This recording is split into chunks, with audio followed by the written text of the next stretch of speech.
I hear the creak before I realize the bed is alive. In the shadows of that old house in Cartagena, 1736, the air thickens, soaked with ancient secrets. Wooden beams hold echoes, walls stained with rusted time, and a mist that never lifts. I step into the bedroom. Candlelight flickers, unveiling a portrait on the wall. The figure stares back. But there's something wrong with the eyes, hidden vows. The bed, meant for sleep and dreams, breathes cold as if it waits. There were once voices here, laughter, births. Hope filtered through the golden sun of the colonies. But now, only silence remains. Wind slips through the shutters, bringing the scent of sea salt, dry earth, and the damp rot of age. The house still stands, as if time itself bowed before it. In the sweltering heart of Cartagena, tucked between moss-covered alleys and forgotten walls, it rises, stern, unmoved, like something listening. Its windows are always shut, yet locals whisper that one opens on its own at night, slowly like a mouth preparing to confess. The wooden doors, decaying from the salty air, hold firm. A crooked crucifix hangs at the entrance, not to keep evil out, but to hold it in. The silence around it is too thick.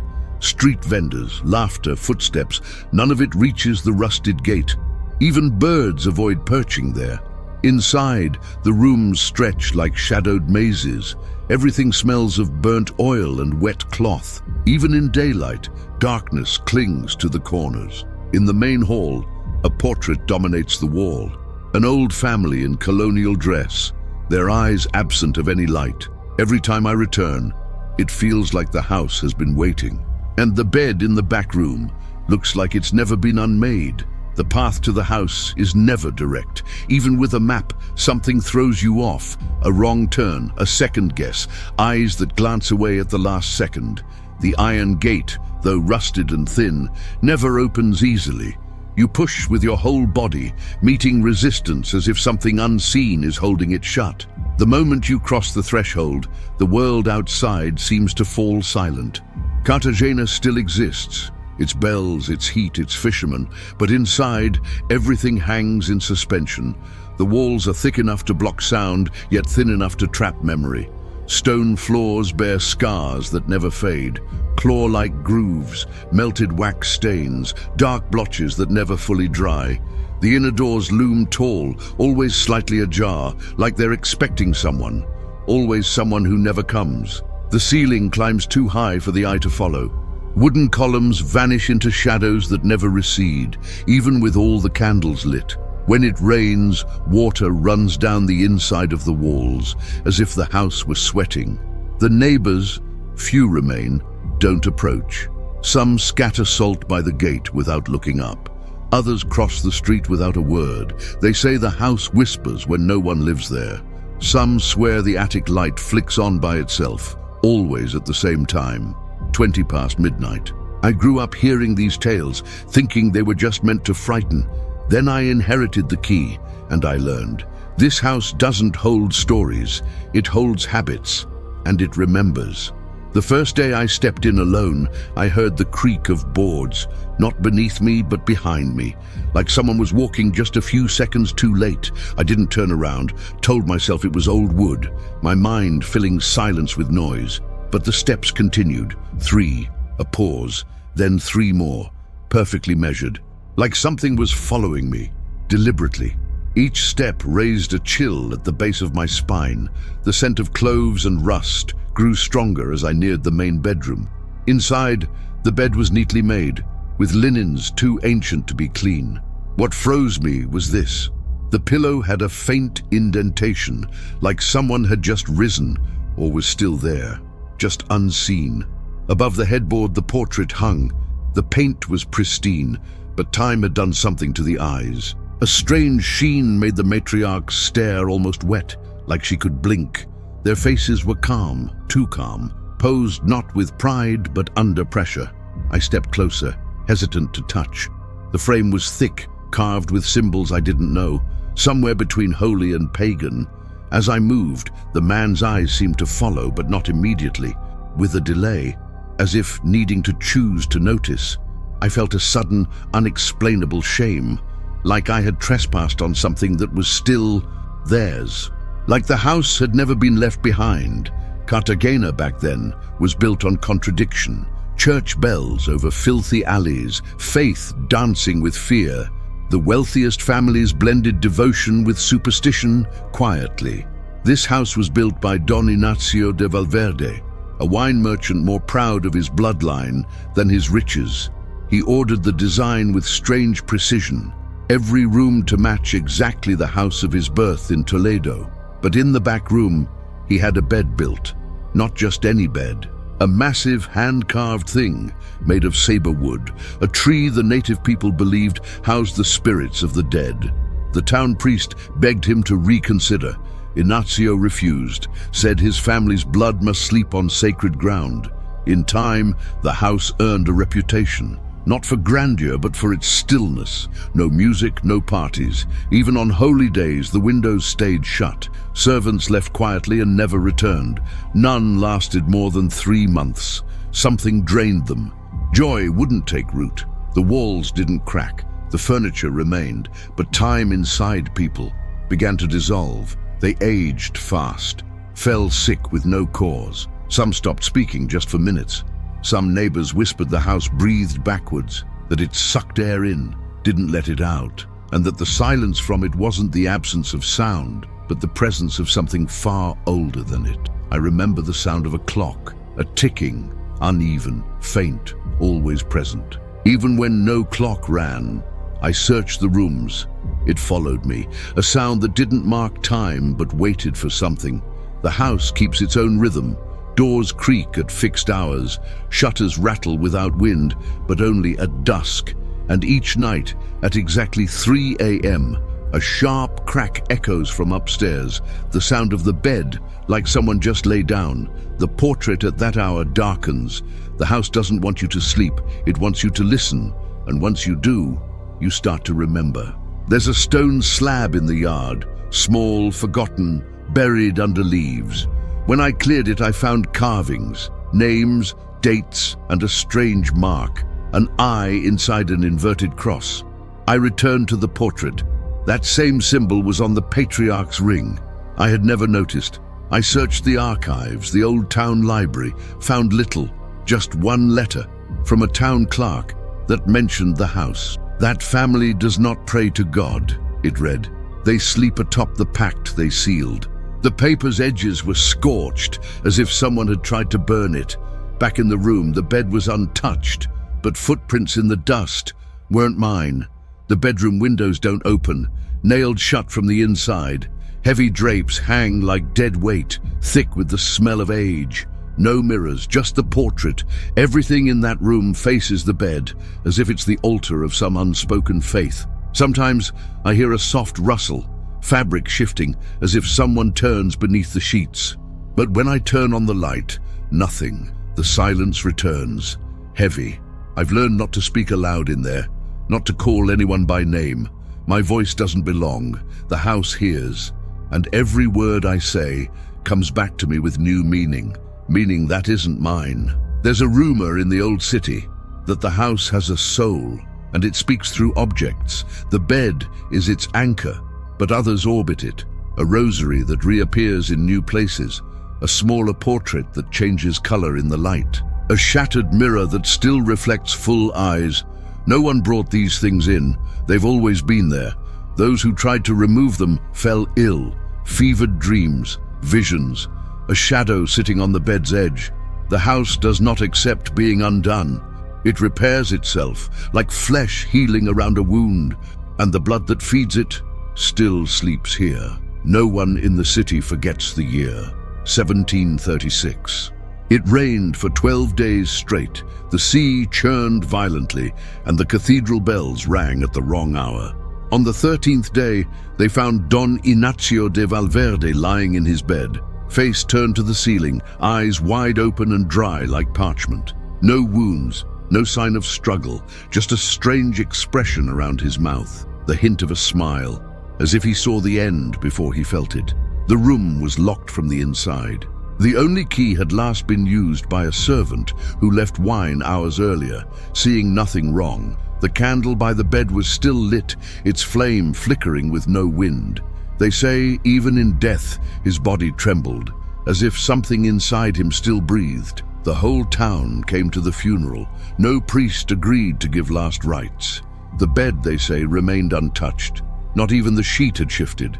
Ignacio had spent the last 3 nights of his life locked in that room. No visitors, no servant. People heard voices, muffled conversation, but no one answered when called. One was clearly a man's voice, the other deeper, too deep to be human. A maid swore she saw shadows dancing under the door, feet that didn't touch the floor. Another tried to enter, was thrown back by something invisible, hitting her head on the frame. She lost her memory for a week. When it returned, she repeated one phrase in Latin, somnus pactum sanguinis. Sleep is the pact of blood. On his final night, Ignacio gave one instruction. No matter what you hear, do not wake me. When they found him, the candle had burned through part of the nightstand, but the fire stopped there, as if the house knew where not to burn. The body was buried in the family crypt within the estate grounds. The coffin was cedar wood, just like the bed, made by the same carpenter, but he didn't attend the funeral. 2 days later, his body washed up on the shore, eyeless, naked. The family said nothing. Ignacio's will was read in secret, behind locked doors and odd numbers of candles. One clause insisted, the bed must never be dismantled, never sold, never touched without prayer.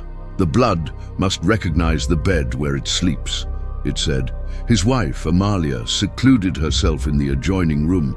Servants rotated weekly. She spoke to herself, then in 2 voices, her own and something lower. A priest tried to perform an exorcism. He coughed blood and lost his mind. To this day, his mutterings still mention the family name. The bed became untouchable. Heirs avoided it, but wouldn't remove it. It became sacred, untouchable. Even dust avoided it, collecting around it, never on it. Guests who stayed in the house claimed they heard it creaking on its own, as if someone turned over in sleep. One traveler sketched the bed in his journal. Years later, the drawing showed something wrong. Human arms, stretching out from underneath, too long to be real. The man vanished. A fisherman swore he saw him boarding a boat at night, speaking softly to the sea. The room was locked, but the sounds never stopped. Each night, at the same hour, the creak. A breath caught between worlds. Amalia's mind decayed in silence. She never left the house again. Her face grew waxen. She wandered the halls, dragging a mourning veil no one dared touch. Once, they found her asleep on the bedroom floor. When she woke, she said only, "He called me." Servants noticed strange habits. She stopped lighting candles, said light made the portrait blink. One night, she sewed shut a doll's eyes and left it at the foot of the bed. "So he won't feel alone," she whispered. When she died, her body was curled, like a child, but the sheet on the bed was covered in long white hairs. She was still young. The doctor who examined her noted something strange. Absence of vitality with no physiological cause. She hadn't suffered, hadn't resisted. She'd simply turned off. Her body was exhumed years later by a descendant wanting to move the remains. When they opened the coffin, the face hadn't decayed. It looked younger, serene. The gravedigger dropped dead on the spot. That night, someone broke into the crypt and shattered the mirror above the tomb. They took nothing, just the mirror. Its fragments, they say, still reflect the room, no matter where they are. One shard was brought into the sacristy. The altar rejected it. Each time a candle was lit before it, the flame went out. No one ever cleaned the bed, not once. Some said lifting the sheets would wake what slept beneath. Others believed something was hidden under the mattress, wrapped in red cloth, stitched with human hair. One of Amalia's sons tried to investigate. He entered the room with 2 servants and a candle. Only he came out, and he didn't speak for 6 months. When he finally wrote again, he drew nothing but circles and eyes. Eyes within eyes. He said the bed wasn't furniture, it was a doorway, that the mattress pulsed like a heart, that something breathed inside it, something without lungs, only memory, memory that repeats, memory that feeds. The house was closed for a time, but someone kept leaving flowers in the bedroom. Every new moon, the same white chrysanthemums. Someone who remembered, maybe someone who survived. One night, an old woman was seen praying at the door in a language no one recognized. When asked, she said she was speaking to the wood, asking the house not to call again. She disappeared afterward. A neighbor once claimed that on windy nights he could hear the name Ignacio whispered near the house. A sigh or a call. The first death was never an end. It was an opening, a pact made in the dark and inherited in silence. It all began that night. One man, one bed, one secret whispered into the dark. From that moment on, everything of flesh became ritual. The house, the portrait, the bedroom, the bed, all fused into one living body, breathing together, a being from the past that refuses to die. Cartagena remembers but does not speak. Records are incomplete, archives burned. Something keeps trying to erase the memory while forcing it to repeat, because the bed doesn't want remembrance, it wants presence. And each time someone of the bloodline comes near, the wood creaks like laughter, like longing, like hunger. The portrait was commissioned shortly before the first death, a direct request from Ignacio, delivered personally to the painter. Tomás de Herrera, a young Spaniard from Seville, newly arrived in Cartagena and hungry for noble patrons. Tomás was meticulous, gifted, and unusually fast. Within 2 days, he'd completed the sketches, but Ignacio forbade him from using live models. "Paint them as if you already know them," he said. Strange request. Stranger still, Ignacio demanded the portrait be painted inside the bedroom at night with the doors locked. Herrera agreed. After night 1, he wrote in his journal, "The wood breathes." After night 2, the candlelight changes their faces. After the 3rd, nothing.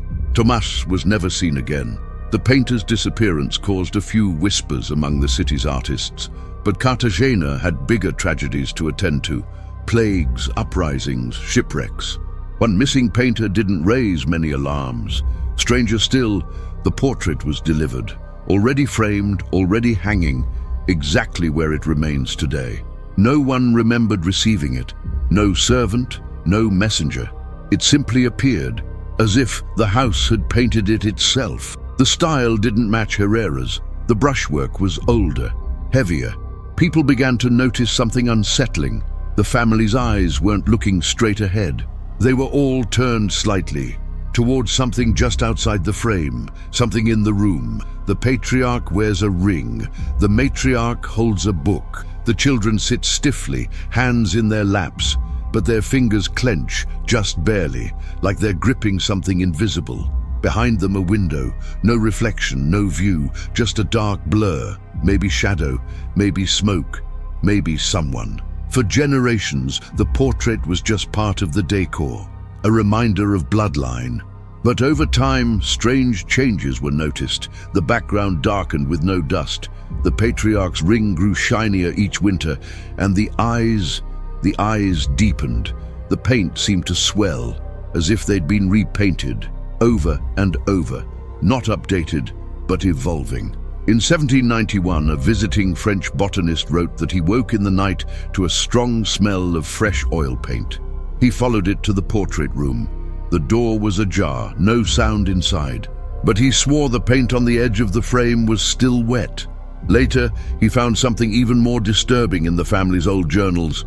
The portrait isn't static. It updates itself. No new canvas, no hand behind the brush, always the same frame. But each generation's features begin to emerge, gradually, subtly, not from photographs, not by study, from something deeper, something bone deep. The portrait absorbs the family. It remembers their faces before they're born. Around 1820, a descendant tried to cover the portrait with a black cloth. He'd grown tired of the eyes, the feeling of being watched. That night, every mirror in the house cracked. His wife broke into a fit of laughter that lasted hours, dry, hollow, without tears. When they finally pulled her from the room, her hair had turned white. She never spoke her husband's name again. The cloth was removed. The portrait had changed. The shadow behind the family was larger now, a shape emerging behind the curtains. From then on, no one dared cover it, not during wars, not during plagues. The portrait remained, watching, never fading. The pact reveals itself in small details. Symbols that were once invisible now emerge in certain light. An inverted triangle on the matriarch's necklace, a Roman numeral on the eldest son's cuff, the letter M etched in reverse on the edge of the frame. Infrared studies revealed something even stranger, layers beneath the painting, older faces buried under newer ones, like mummified portraits. But the most haunting discovery came after a lightning strike damaged the wall behind the painting. There, in the plaster, a single sentence written in Old Spanish, "Donde miran no es aquí," where they look is not here. Time does not age the portrait. It survived mold, fire, infestation, even an earthquake. No cracks, no fading. Even during renovations, it's never removed. Some say the frame is fused to the wall. Others claim it's grown from the wood. A family legend warns, if the portrait is ever taken down, the eyes will remain, floating in the air like holes cut into reality. The painting alters the atmosphere of the room. It's always colder, candles burn faster, and the feeling is one of being watched from behind, even when you're facing the wall. The portrait isn't being seen, it's the one seeing. In 1872, a restorer was secretly hired to examine the painting. He stayed in the room for 30 minutes, then left, said nothing, refused payment. He never painted again, became a gardener. He's the one who planted the white chrysanthemums in the courtyard. When he died, his notebooks were found. In one, a single phrase repeated dozens of times. "They know I saw." No one knows what he saw. But his wife wrote that he often woke in the night with his arm raised, holding nothing, his fingers painting in the air. Even without a canvas, he was still finishing the portrait. For centuries, travelers called the portrait unnaturally alive. An English captain once compared it to a stained glass window that changes with the wind. A missionary nun called it a window for something that looks back. Strangest of all, in certain photographs, the portrait doesn't appear, just a shadow, a blur, or nothing.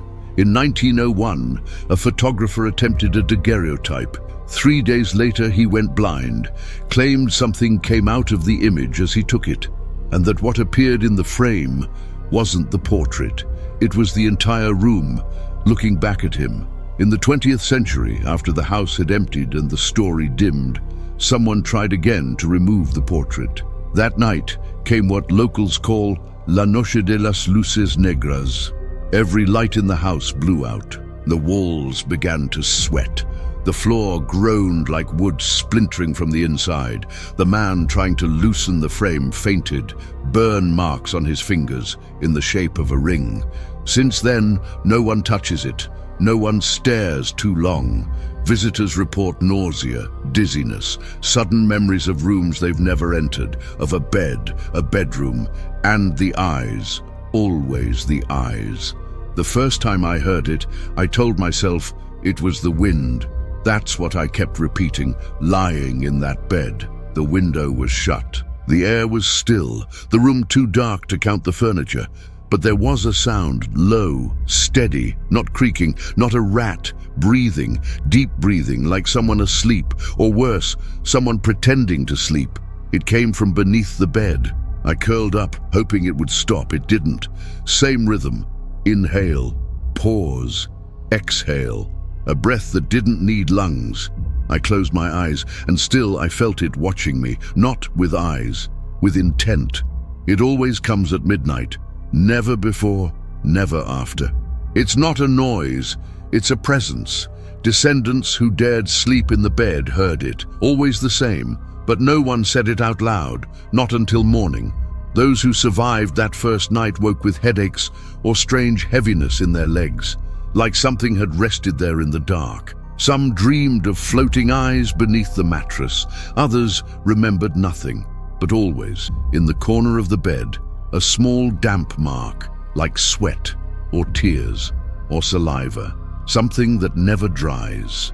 Something that always comes back, even when they clean. Doña Elisa, one of the last women in the bloodline, wrote in her journal, "Midnight, the air stops. Then comes the sound, not rats, not an animal, human, male, and it sounds like it's smiling." She normally slept in the room next door, but one night, her sons challenged her to prove it was all just legend. She entered the bedchamber alone, left the door open. They placed a candle in the hallway just in case.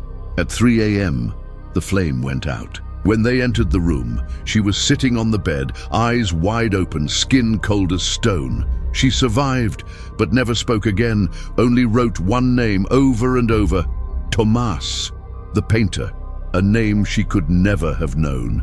They sent a priest to spend the night there, young, confident, devout. He came with a crucifix, salt, holy water, and candles.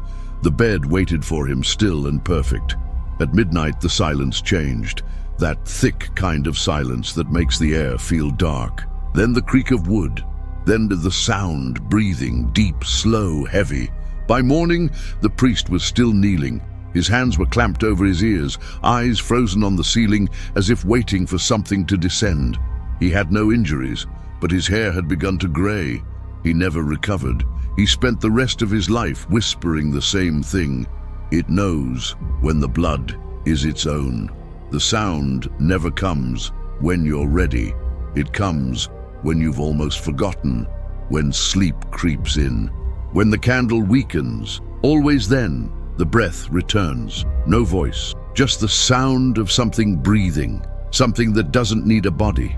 Some descendants tried to record it. Phonographs, cassette tapes, modern devices, all came back silent. But when they played the tape inside the bedroom, the breath came again, not from the tape, from the room. A technician once used a sensitive mic, caught something inaudible to the human ear. When they analyzed the waveform, it was a face. The face of the patriarch. Carmen, a distant great-granddaughter, spent one night in the house and left pregnant. She said it was a dream. She said she heard breathing and, in fear, felt heat rise through her legs.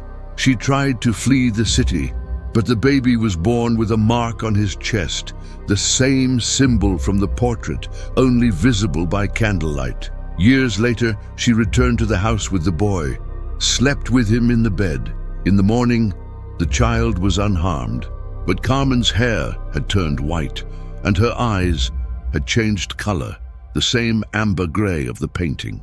Since then, they say the bloodline has split, those who hear the breath and those who make it. Every attempt to break the cycle has failed.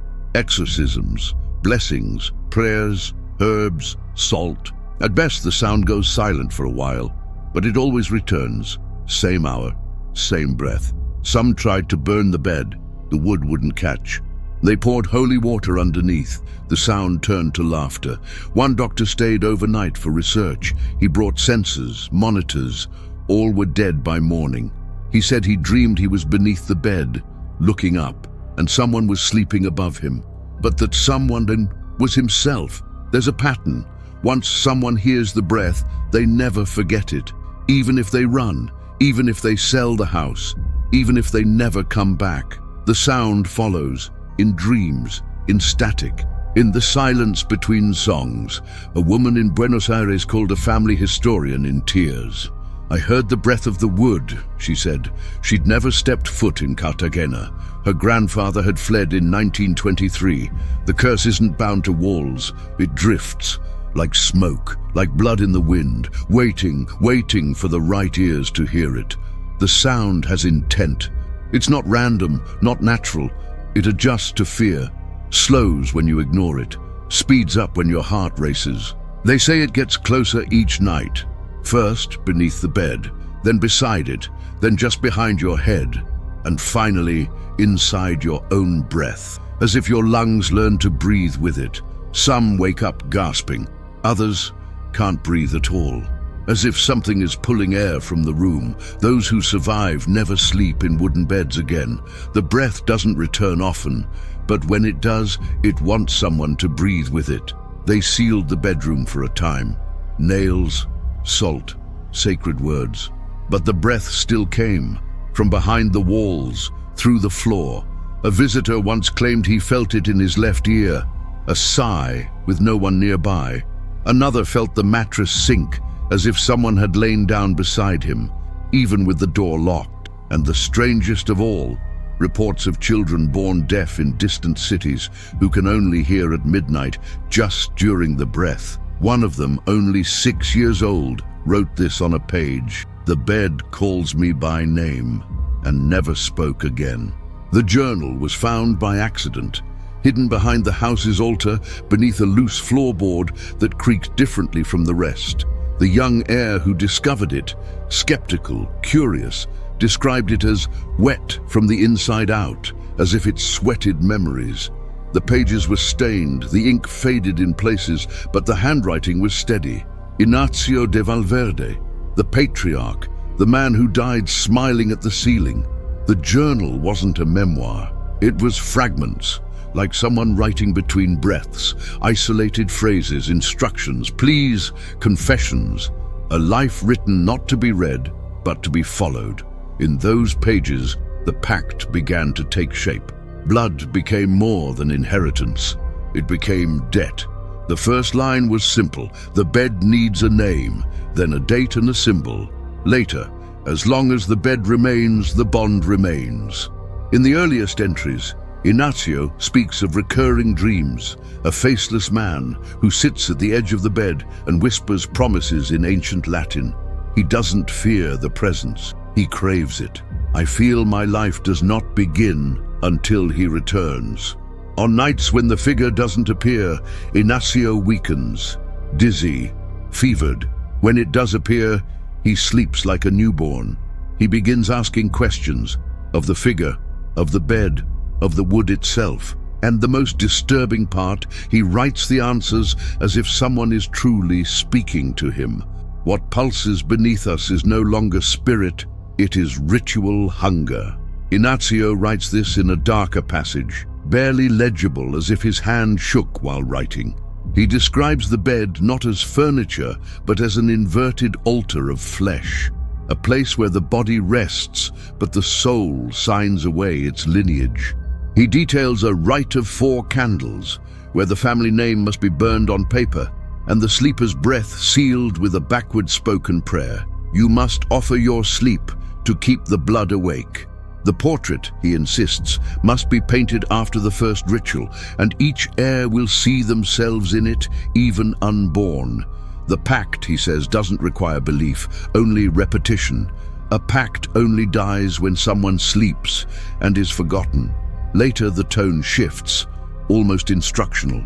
There are exact details on how to lie on the bed. Arms crossed, feet pointed toward the portrait wall. Never sleep on your stomach. What dwells beneath hates backs. There are even recipes, brews made of saber bark and hair ash, to induce vivid dreams. In one blood-stained page he writes, "He showed me time in reverse. I watched myself being born from the bed." His obsession deepens. He stops calling it a bed. He calls it the mother of the name. The bed becomes something else entirely, a womb of legacy. In the journal's center, a list of names, familiar ones, his children, grandchildren, even servants, but beside some of them, strange symbols, crossed circles, painted eyes, marks that now appear carved around the house. One name bears a red cross, Tomás, the painter. In the margin, Ignacio writes, "He saw too much, but now he is part of it." There's no mention of death, just inclusion, as if the portrait, the names, the bed, all belong to the same organism. Then a poetic passage. "What lies beneath the mattress does not weigh, it waits.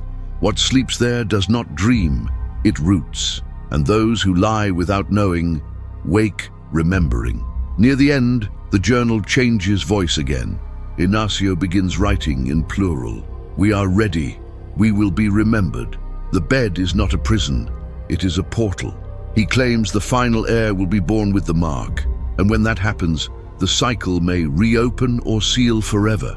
He writes of a time when the house will be empty but full, when the walls will know names no one remembers, when the portrait will stare even with closed eyes. And then he writes something haunting. When the blood recognizes itself in the mirror, what breathes below will rise.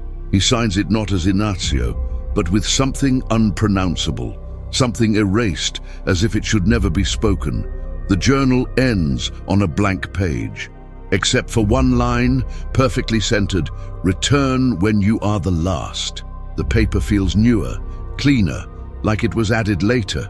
The handwriting is different. The heir who found the journal said the bed creaked after he read that line, and the portrait dimmed for a moment. That night, there was no breath, only silence, a silence that left marks. When he tried to hide the journal again, he couldn't. The wood had sealed. The compartment was gone. Since then, the book rests in plain sight. On the altar, no one dares touch it. Only read, quietly, never the same phrase twice. Some pages were lost to time, but fragments still surface, in letters in dusty libraries, copied by hand. A historian found one in an abandoned convent. "Those who tear the pact awaken the name that must not be spoken." Another scrap, found in a university cellar, showed the same symbol as the portrait's frame, with a warning: "This seal keeps the sleep." To break it is to breathe for two. Bit by bit it becomes clear. The journal is no memory. It is a manual, a liturgy. It does not tell the story. It ensures its repetition. In the end, the heir who found the journal vanished, left only a letter, written in ink too dark to be ordinary. "The house no longer needs our will," it said. "It only needs return."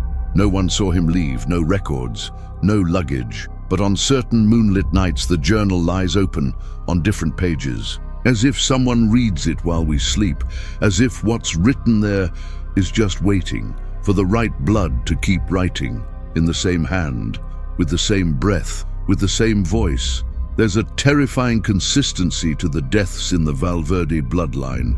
Age doesn't matter, health doesn't help, distance offers no protection.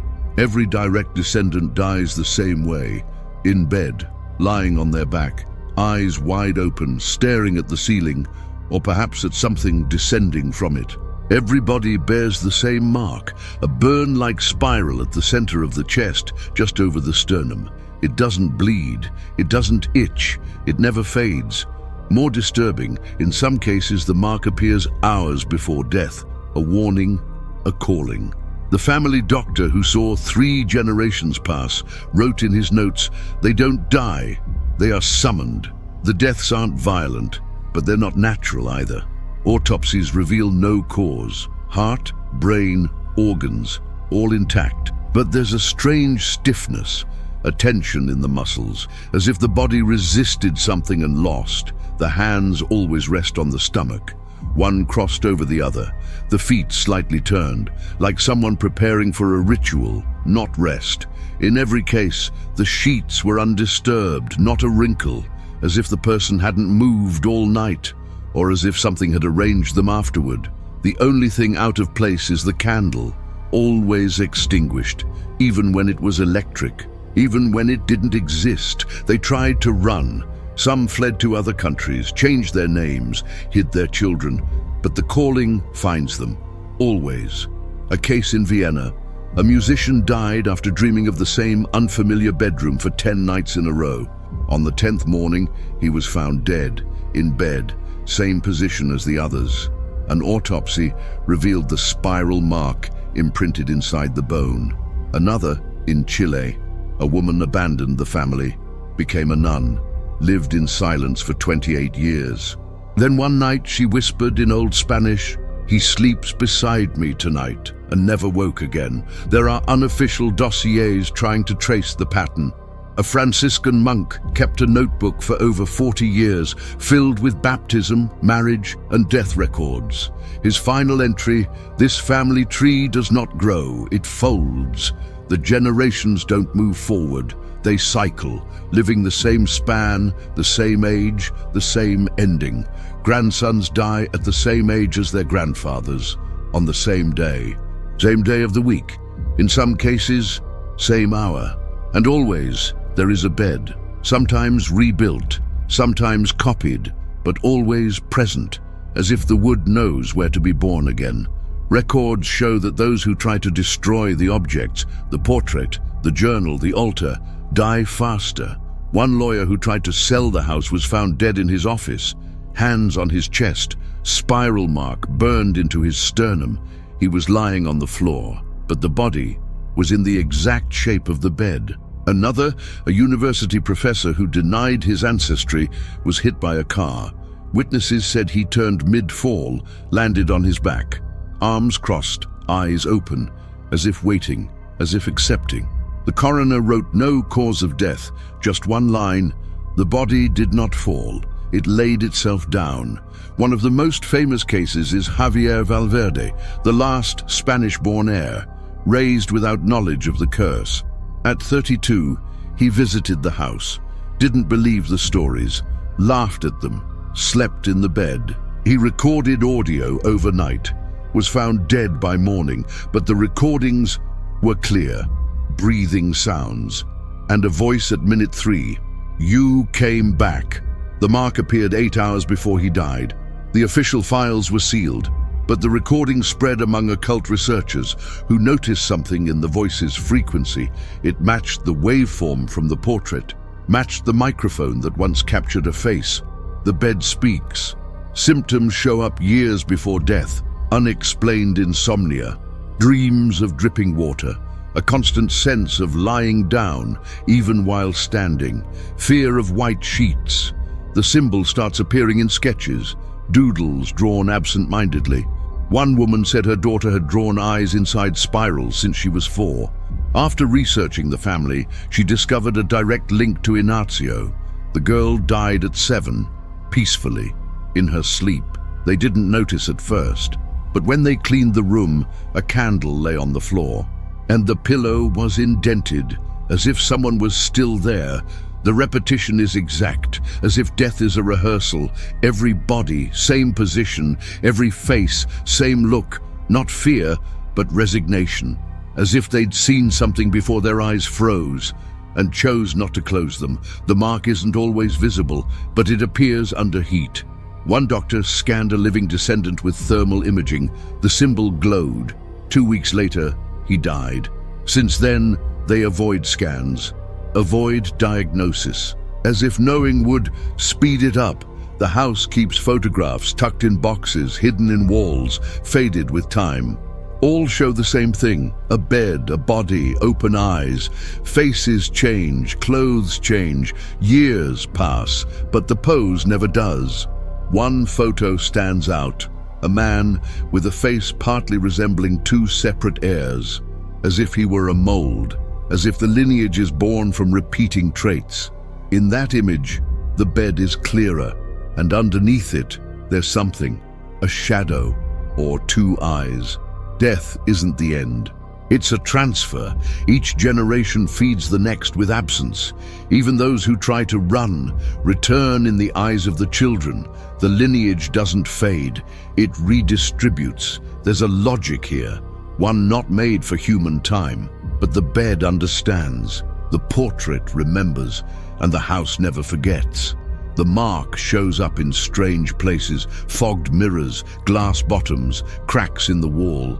And when someone asks, "Where did this mark come from?" the answer is always the same: it was already here. He arrived the way non-believers do: rushed, headphones in, backpack on, cold confidence, the kind that thinks everything can be handled with a signature. His name was Daniel, 28, grandson of a woman who fled Colombia in her youth. He had never set foot in Cartagena. The inheritance came by email, from a lawyer he didn't know. Old house, all papers in order. His plan was simple: 2 nights, quick sale, back home.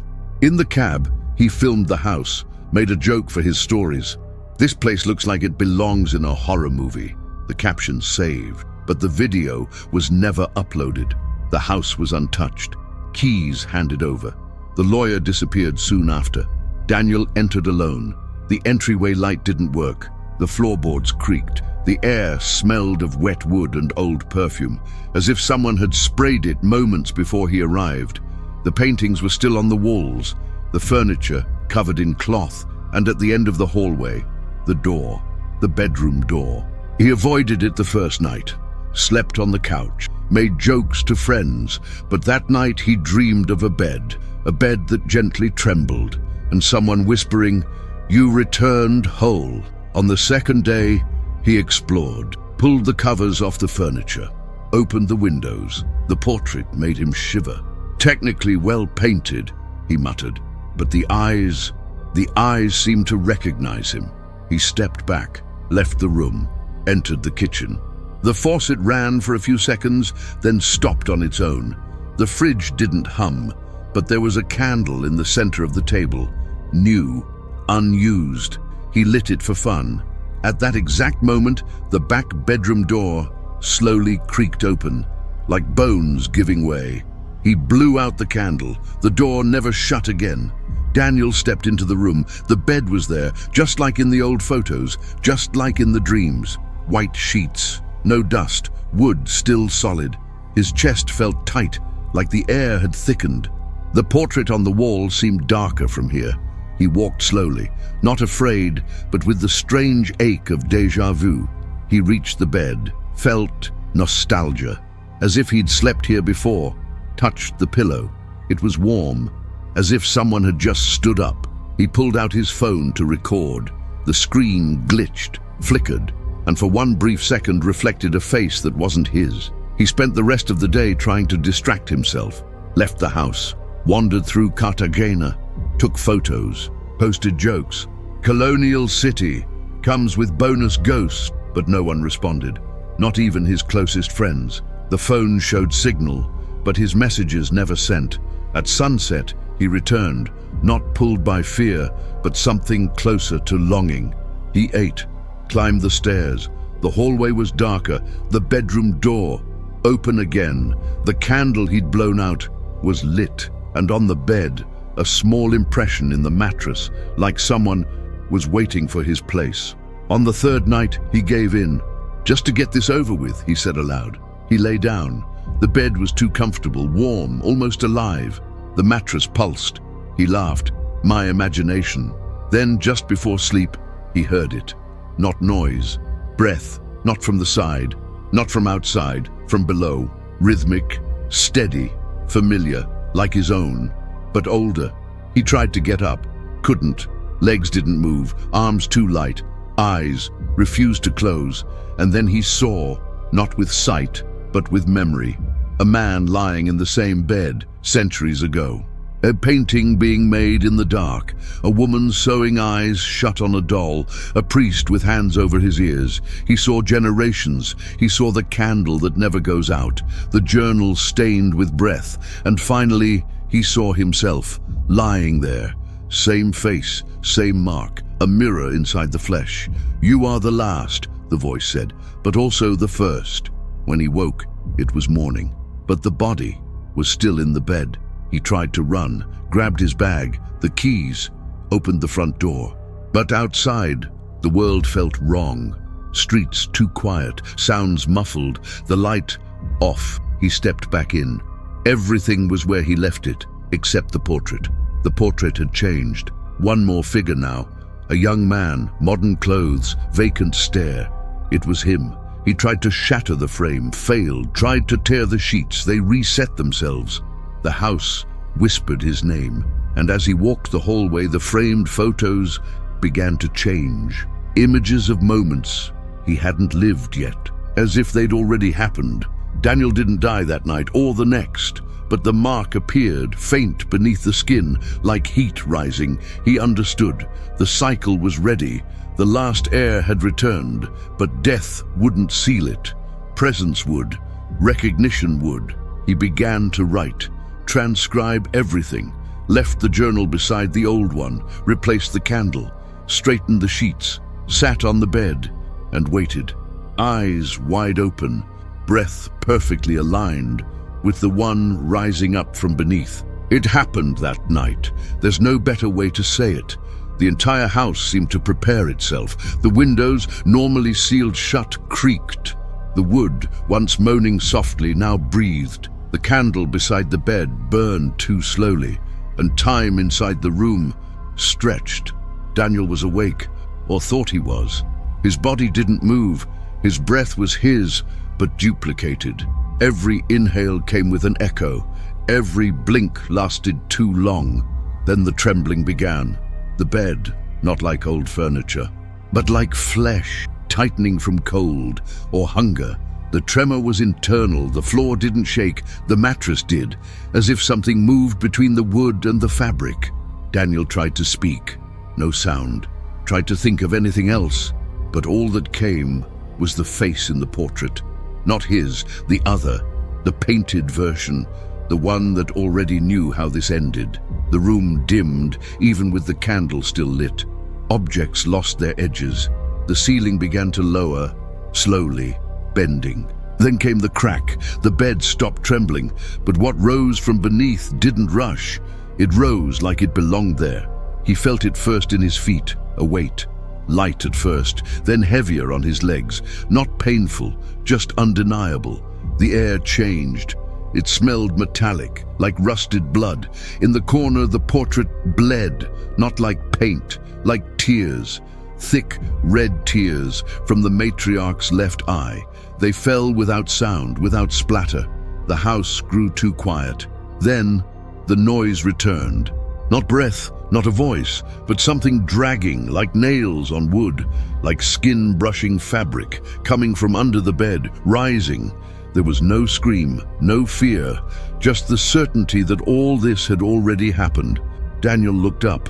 There was no ceiling anymore, just black, a deep, breathing dark, and in the center of it, a face began to form. Not whole, made of shadows, ancient features, as if generations had stitched pieces of themselves into it. It didn't speak, but it said, didn't touch. But it marked. The symbol on Daniel's chest burned. He wanted to close his eyes, but they no longer obeyed him. And for the first time, he saw with the eyes in the portrait. In that moment, everything began to repeat. The bed's position, the sound of a clock that never existed, the candle flickering in a centuries-old rhythm. The house became a stage, and he, an actor in a ritual too old for language. Every movement echoed, every thought echoed. Voices of the lineage filled the room. A child whispering, "He called me."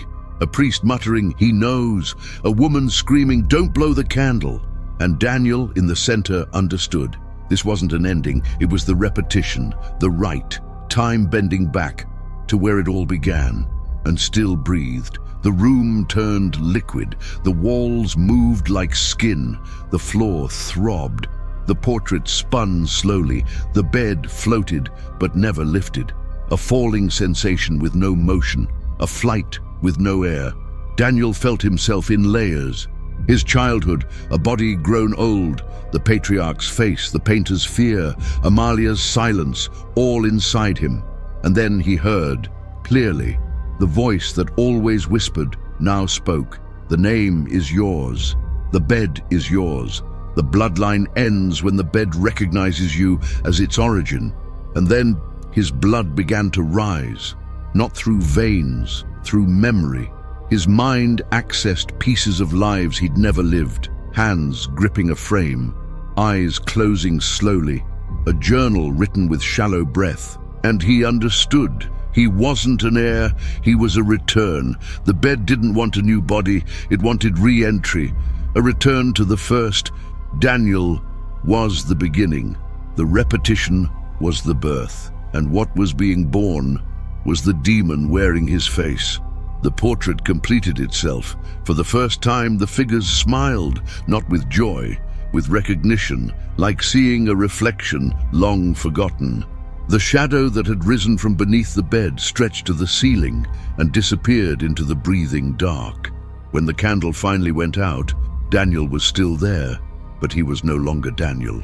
Someone with his eyes remained, with his breath, with his unspeakable name, and the house exhaled, as if the cycle was complete or about to start again.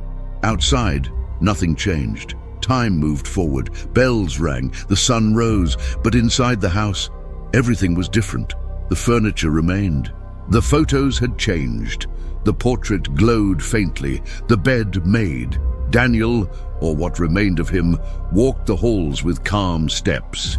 He lit the candle, left the journal open, and shut the door. Outside it, painted in dried blood. The bed is ready. The night ended, but time did not. Inside the house, the breathing continues. Someone always breathes, even with empty rooms, even with no new names, because once sealed, repetition doesn't require death, only presence, only someone who accepts, someone who looks into the portrait and says, "That's me," and the bed thanks them, with silence, with blood, with breath. The portrait never blinked, and yet everyone swears at least once it did. It's not movement, it's intent. The eyes carry weight. They follow visitors with a slight delay, as if calculating when to notice them. The matriarch's gaze shines brighter at dusk. The patriarch gains a shadow beneath the lashes. The children never look outward, always to the same spot, the right side of the bed. They never shift, never glance at who enters. But still, they watch. And those who stay too long in the room swear their eyes begin to dry, as if being copied, as if being replaced. There's no record of the painting ever being restored, but it changes, subtly. With every generation, the portrait evolves. New lines, deeper shadows, skin growing darker, clothes sharpen in detail. Fingers gain joints that weren't painted before. A background blur begins to define, now with eyes. And lately, a smile. No visible brushstrokes, no fresh paint, just quiet transformation. As if the portrait was never painted, only fed. Cameras don't capture the portrait well. Photographs blur, digital files distort. In videos, colors ripple subtly, like the image pulses. A filmmaker once shot a short film in the house, 20 minutes focused on the painting. When reviewing the footage, something chilling. At minute 17, the matriarch turns her eyes directly into the lens. He abandoned the project. Rumor says he now sleeps with the lights on, silently. The portrait remains, but now includes a tiny reflection of a camera in the bottom corner, as if it remembered being watched. Occult scholars believe the portrait is a kind of fossilized mirror, a surface that captures not the moment, but the repetition, an echo trapped in paint. They say the figures aren't just ancestors, but projections of those yet to come. The portrait shows bloodlines, not bodies. That's why it changes when someone of the lineage enters. One researcher claimed he saw his own reflection forming among the faces. 3 days later, he fell ill, locked himself inside, never left. When they opened the door, he was on the bed, hands folded, eyes open. They say the portrait looked brighter that week. The portrait has never fallen, not in earthquakes. Not during renovations. Someone once tried to remove it. The nail had fused into the wall. They tried knives, hammers, fire. Nothing worked. A week later, the man vanished. But his shadow began to appear in room photographs, always in the same pose, kneeling by the bed. Afterward, the painting changed again. The patriarch now wears a ring, the same as the missing man's. The portrait doesn't punish. It collects. It fills itself with what's missing. A little girl once pointed at the portrait and said, "They're pretending to be pictures." Her parents laughed, but she wouldn't stop. They breathe when no one looks. She wasn't old enough to read, had never heard the story. But after that visit, she started drawing eyes. Everywhere, on paper, on food, on her hands. When she fell ill, she asked to take a candle. "If he sees me, he'll keep me." Weeks later, a new detail appeared in the painting. A child's toy at the matriarch's feet, identical to the one she carried. The portrait watches. That's the only certainty. No movement, no sound, just presence. Those who enter the room feel it. Pressure in the chest, heat at the neck, a chill tracing the spine. Some say, during moments of repetition, the painting emits a smell. Half scorched wood, half old perfume. A visitor once said, It's like the painting opens its eyes from the inside. Once it touches you, you'll never forget it. Even with your eyes closed, you'll feel the portrait watching from inside. Old letters mention the painting's origin. One from a friar. This was not painted by living hands. An artist. There are voices behind the canvas at night.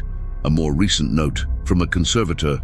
The problem isn't what's been painted, it's what's still missing, because the portrait feels incomplete, as if it's waiting for more faces, more gestures, more eyes, and it always has space.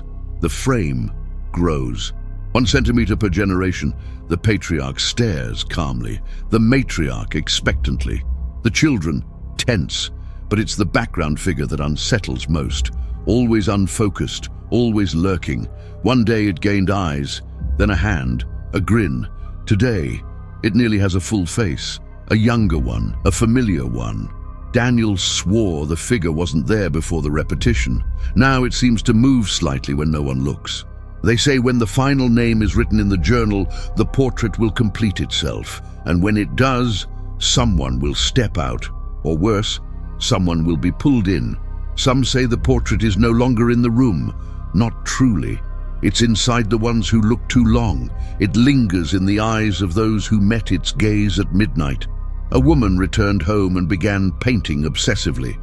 Months later, she recreated the portrait from memory, perfectly. But in her version, a new figure appeared. Modern face, recognizable, her own. The portrait doesn't depict, it chooses, and once it chooses, it enters.